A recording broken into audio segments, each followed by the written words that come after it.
Hello there. The situation in Ireland is turning ever more ugly. The government continues to force more newcomers into the country, but the citizenry is increasing its resistance. How long before it blows?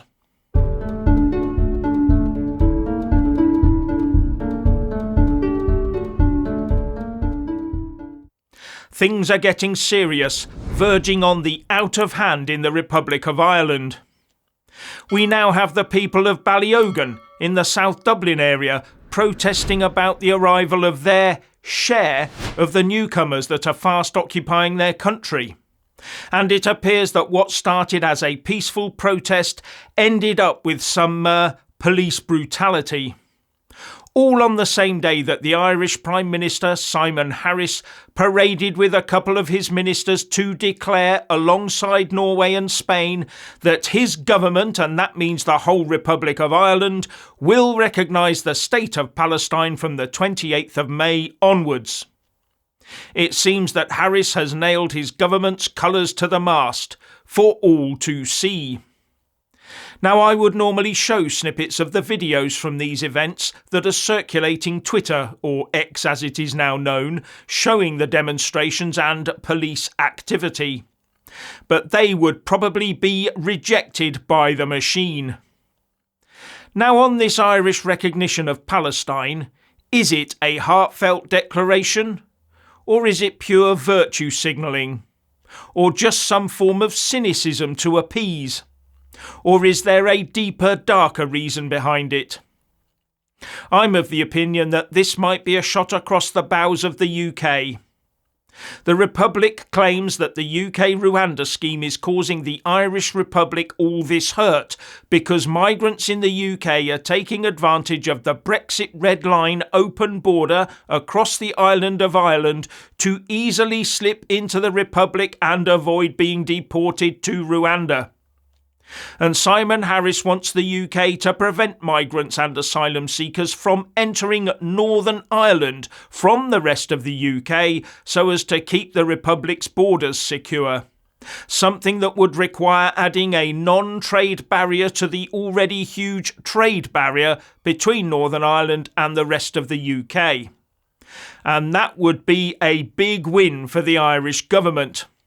Because Harris knows that Dublin could never now impose a politically suicidal hard border across Ireland to stop the newcomers.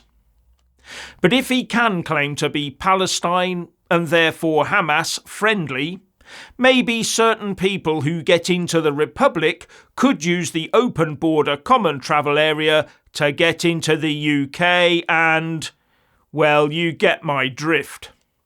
Is this what's going on? Or something along those lines? If the Irish PM is playing games like that, it is a very high-stakes game indeed. And while the Irish government virtue signals, or worse, by bringing in ever more newcomers, their own voters get more concerned and agitated.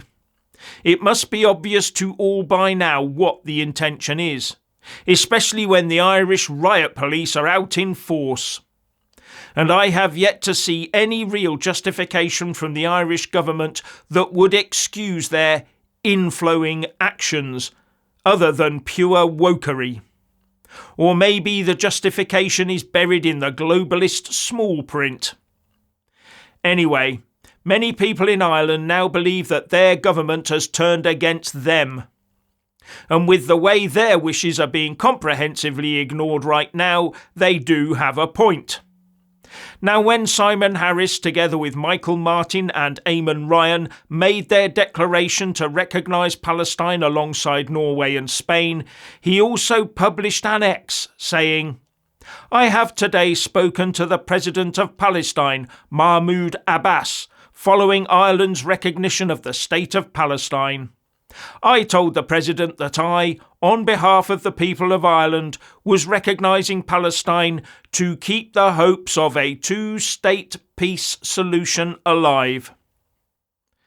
The trouble is that Harris put no definition of where Palestine actually is, where its borders are, and also basically said that Palestine is run by the Palestinian Authority. And I'm not sure that Hamas, that now tenuously controls the Gaza Strip, would agree with much of that. Hamas believes the Palestine that Ireland, Norway and Spain have just recognised also covers the entirety of Israel, and that Israel must be destroyed. And many pro-Palestine supporters are saying that his gesture means nothing unless he now also unrecognises Israel as a state.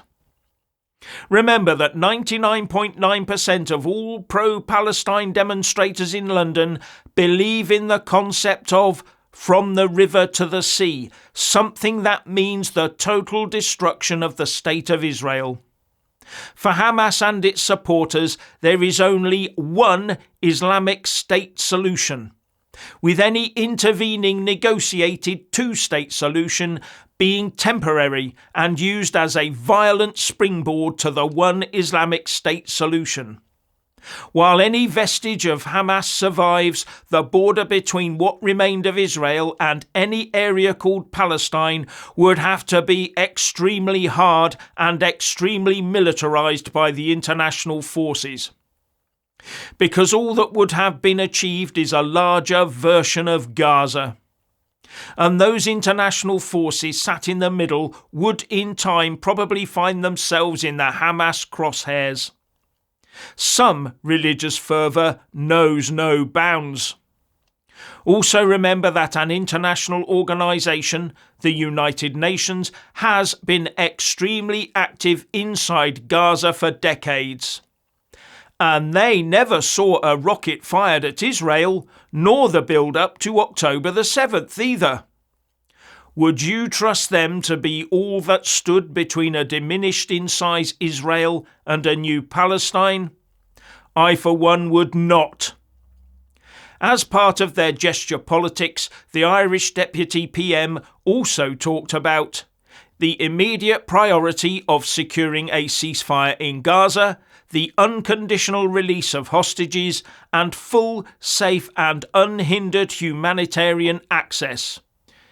Just when more footage appears on Twitter of the inhuman way that the Hamas terrorists treated its hostages on October the 7th, and more evidence of Hamas stealing humanitarian aid from their own people.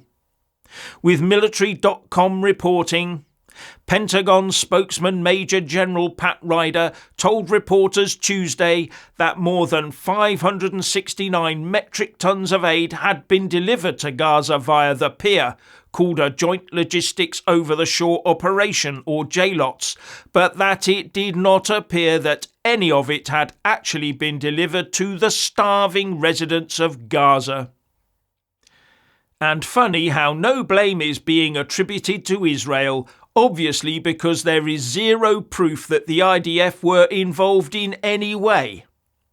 The aid was meant to be dealt with by the likes of the UN World Food Programme on the ground in Gaza, and they told the Associated Press that a crowd of people gathered nearby and commandeered it. And Major General Ryder also said, "The US military is delivering it to the causeway. The non-governmental organisations that are supporting this effort pick it up and take it for onward distribution." Not the IDF then.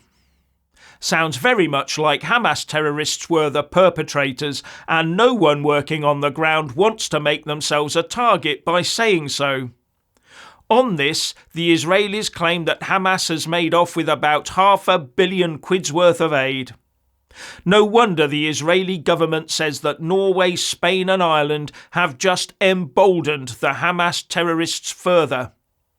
But I'm not sure Simon Harris will be much bothered with that. He's got a fast-growing band of newcomers to appease, hasn't he?